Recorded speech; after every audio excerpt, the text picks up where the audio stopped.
Iran ಮೇಲೆ Israel ಮತ್ತು America ಜಂಟಿಯಾಗಿ ನಡೆಸ್ತಾ ಇರುವಂಥ ಯುದ್ಧ ಒಂದು ತೀವ್ರ ಸ್ವರೂಪ ಪಡೆದುಕೊಳ್ತಾ ಇರುವ ಒಂದು ಕಾರಣದಿಂದಾಗಿ ಒಂದು ಭಾರತದ ಮೇಲೂ ಕೂಡ ಅದರ ಬಿಸಿ ತಟ್ಟಿದೆ ಅಂತ ಹೇಳ್ಬೋದು. ಇದರಲ್ಲೂ ಪ್ರಮುಖವಾಗಿ ಅನಿಲ ಸಿಲಿಂಡರ್ ಪೂರೈಕೆಯಲ್ಲಿ ಭಾರಿ ವ್ಯತ್ಯಯ ಆಗಿದೆ. ದೇಶದಾದ್ಯಂತ ಒಂದು ಪರಿಸ್ಥಿತಿ ತಲೆದೋರಿದ್ದು ಕರ್ನಾಟಕದಲ್ಲಿಯೂ ಕೂಡ ಒಂದು ವಾಣಿಜ್ಯ ಸಿಲಿಂಡರ್ನ ಬಳಕೆಗೆ ಸಾಕಷ್ಟು ರೀತಿ ಕೊರತೆಯಾಗಿ ಪರಿಣಮಿಸಿರುವ ಒಂದು ಹಿನ್ನೆಲೆಯಲ್ಲಿ ಇದೀಗ ಒಂದು ಹೊಸ ಒಂದು ಬೆಳವಣಿಗೆ ಅಂತಂದರೆ ರಾಜ್ಯದಲ್ಲಿರುವಂಥ ಇಂದಿರಾ ಕ್ಯಾಂಟೀನ್ಗಳಿಗೂ ಕೂಡ ಇದರ ಬಿಸಿ ತಟ್ಟಿದೆ ಅಂತ ಹೇಳ್ಬೋದು. ಮೈಸೂರಿನಲ್ಲಿ ನಾವು ಈಗ ನೋಡ್ತಾ ಇದ್ದೀವಿ, ಒಂದು ಕುಂಬಾರ್ ಕೊಪ್ಪಲಿನಲ್ಲಿ ಇರುವಂಥ ಇಂದಿರಾ ಕ್ಯಾಂಟೀನ್ ಇದು. ಈ ಇಂದಿರಾ ಕ್ಯಾಂಟೀನ್ನಿಂದ ಈ ಒಂದು ಬದಿಯಲ್ಲೇ ಪ್ರತಿನಿತ್ಯ ಆಹಾರವನ್ನು ತಯಾರು ಮಾಡಿ ವಿವಿಧ ಮೆನುಗಳನ್ನ ತಯಾರು ಮಾಡಿ ಒಟ್ಟು 6 ಇಂದಿರಾ ಕ್ಯಾಂಟೀನ್ಗೆ ಇಲ್ಲಿಂದ ಆಹಾರವನ್ನು ಪೂರೈಕೆ ಮಾಡಲಾಗ್ತಾಯಿತ್ತು.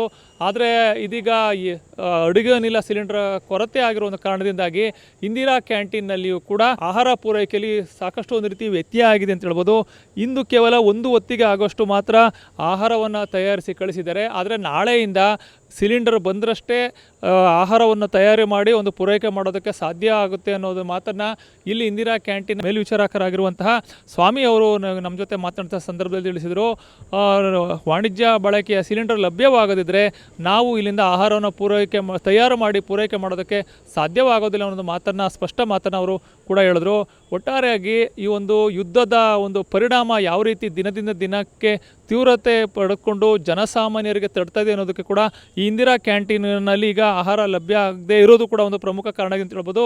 ಪರಿಸ್ಥಿತಿ ಇದೇ ರೀತಿ ಮುಂದುವರೆದದ್ದೇ ಅದರಲ್ಲಿ ಒಂದು ಇಂದಿರಾ ಕ್ಯಾಂಟೀನ್ಗಳನ್ನು ಕೂಡ ಬಂದ್ ಮಾಡುವಂಥ ಅನಿವಾರ್ಯ ಪರಿಸ್ಥಿತಿ ನಿರ್ಮಾಣ ಆಗುತ್ತೆ ಅಂತ ಹೇಳ್ಬೋದು. ಎಲ್ಲದಕ್ಕೂ ಕೂಡ ಯುದ್ಧ ಸಮಾಪ್ತಿ ಆದರೆ ಮಾತ್ರ, ಅಂತ್ಯಗೊಂಡರೆ ಮಾತ್ರ, ಯಥಾಸ್ಥಿತಿಗೆ ಪರಿಸ್ಥಿತಿ ಬಂದರೆ ಮಾತ್ರ ಎಲ್ಲವೂ ಕೂಡ ಸಹಜ ಸ್ಥಿತಿಗೆ ಮರಳುತ್ತೆ ಅಂತ ಹೇಳ್ಬೋದು. ಕ್ಯಾಮ್ರಾ ಪರ್ಸನ್ ಅರ್ಜುನ್ ಜೊತೆ ರಂಗಸ್ವಾಮಿ, ಪ್ರತಿನಿಧಿ ನ್ಯೂಸ್, ಮೈಸೂರು.